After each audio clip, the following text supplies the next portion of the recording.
vídeo vamos a explorar el mundo de la paleopatología. ¿Pero a qué nos referimos cuando hablamos de paleopatología? Si nos centramos en el término como tal, podemos ver que está compuesto por dos palabras: paleo, que hace referencia a viejo, y patos, que refiere al sufrimiento. Por lo tanto, podríamos decir que paleopatología significa estudio del sufrimiento antiguo. ¿Pero qué parte concretamente? En realidad, los estudios de paleopatología se centran en el análisis del origen, evolución y progreso de la enfermedad a lo largo del tiempo a través del análisis de las lesiones que dichas enfermedades dejaron en el esqueleto. Estos tipos de estudios nos dan un primer acercamiento a las condiciones de salud y enfermedad de la población, combinando tanto factores biológicos como culturales. Si solo podemos estudiar aquellas enfermedades que dejan su huella en el hueso, la siguiente pregunta a responder sería: ¿y cuáles son esas enfermedades? Más allá de lo que inicialmente podríamos pensar, hay un gran abanico de patologías que dejan su impronta en los distintos segmentos óseos. Todas ellas de diferente etiología, pero que comparten la característica de que para poder ser identificadas deben haber tenido un tiempo largo de desarrollo en el individuo en vida. Podemos dividir las enfermedades objeto de estudio de esta disciplina en dos grandes grupos. Por un lado, encontramos aquellas que son congénitas y por el otro las que son adquiridas. Este último grupo lo podemos subdividir en patologías degenerativas, infecciosas, debidas a desórdenes metabólicos y circulatorios, procesos neoplásicos y patologías dentales. Aunque podríamos decir que estos son los 6 grandes grupos clasificatorios que podemos encontrar en cualquier manual de consulta, es común añadir dos categorías más que engloban por un lado los traumas y por el otro las lesiones debidas al estrés ocupacional, también llamadas entesopatías. Uno de los problemas que presentan este tipo de análisis de restos óseos es que podemos encontrar varias patologías que en sus primeros estadios patológicos pueden dejar lesiones muy parecidas en el hueso, llevando este hecho a confusiones en su identificación. Es por esto que siempre vamos a tener que ser especialmente cuidadosos a la hora de registrar el patrón de lesiones y hacer el diagnóstico diferencial con posibles patologías similares. Para ello, además de la descripción morfológica, también deberemos recurrir a técnicas complementarias como pueden ser las radiografías, el TAC y en algunos casos técnicas de biología molecular. La importancia del estudio de la paleopatología no solo radica en el hecho de conocer parte de las condiciones de vida a las cuales estaba sometida la población, sino que también podemos obtener información acerca de la supervivencia y los diferentes tipos de cuidados que la sociedad tenía para con sus enfermos. Para ilustrar un poco más las diversas patologías que podemos encontrar, vamos a ir visualizando algunos ejemplos de estas alteraciones con las que estamos más familiarizados. Por ejemplo, cuando hablamos de neoplasias, más conocida como tumoraciones, nos referimos al resultado de la proliferación descontrolada de algunos tejidos como puede ser el hueso, el cartílago, tejidos fibrosos y los vasos sanguíneos y linfáticos. Dentro de la terminología general de las tumoraciones podemos establecer ciertas diferencias. El proceso más básico en la identificación de estas patologías es saber si estamos ante un tumor benigno, los cuales presentan un crecimiento lento y localizado, o un tumor maligno, el cual tendrá el potencial de invadir otras partes del cuerpo a través de los vasos sanguíneos o el sistema linfático. Cuando estos tumores se expanden desde un sitio primario, ya sea por vía sanguínea o linfática, a otros tejidos, hablaremos de un proceso de metástasis.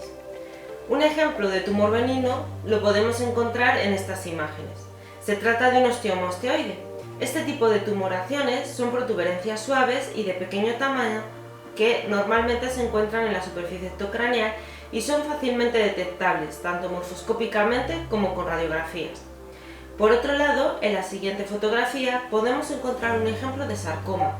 Este es un tumor maligno cuya apariencia es muy llamativa y fácilmente identificable, ya que adopta un patrón radial. Otro tipo de lesiones que resultan de gran interés son aquellas conocidas como entesopatías o lesiones debidas al estrés ocupacional.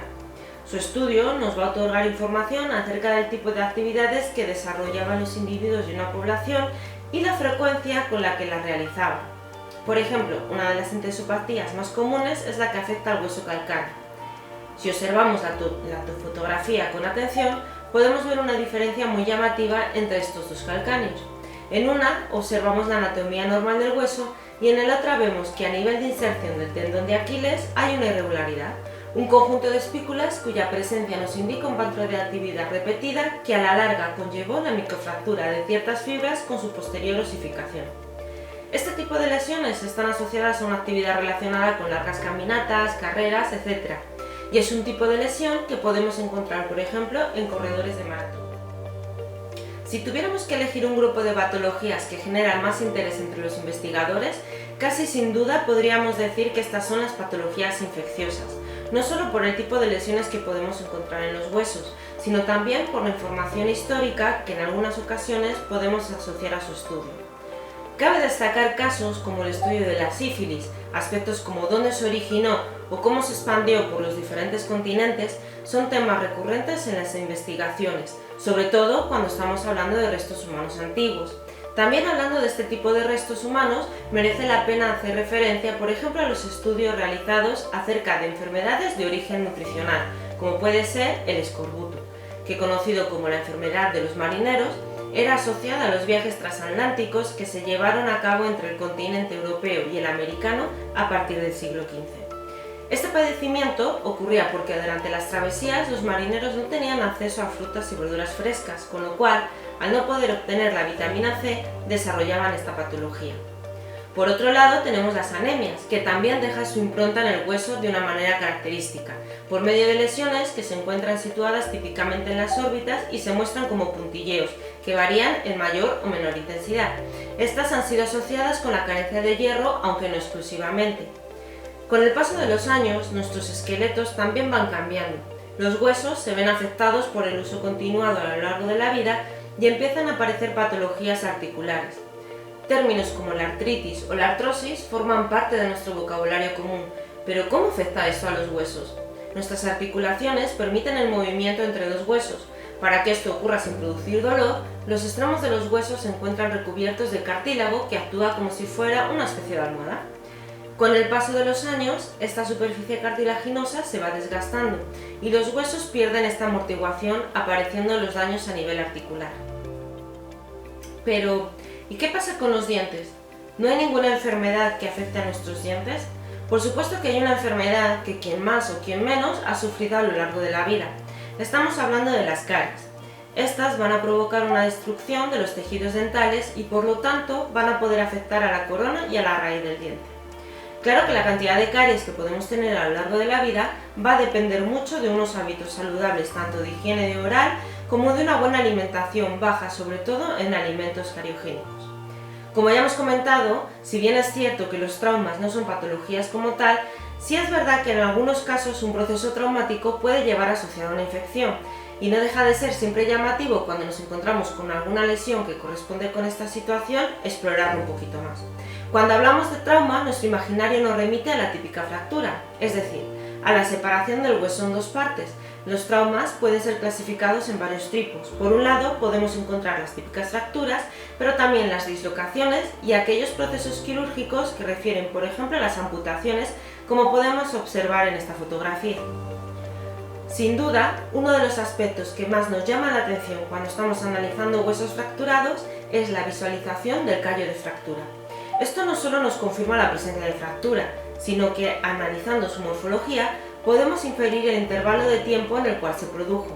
De la misma manera, dentro de la clasificación de los traumatismos, podemos encontrar otra tipología que es la producida por diferentes objetos, como pueden ser objetos afilados, romos o traumas por armas de fuego. Como habéis podido ver, la paleopatología es una disciplina apasionante. A través de ese estudio podemos saber muchas cosas acerca de los individuos, aspectos como la alimentación, el tipo de actividad que llevaban, las enfermedades a las cuales se tuvieron que enfrentar, incluso si las superaron o no. Todas estas incógnitas pueden ser en cierto modo resueltas mediante el estudio de los huesos desde el punto de vista de la paleopatología.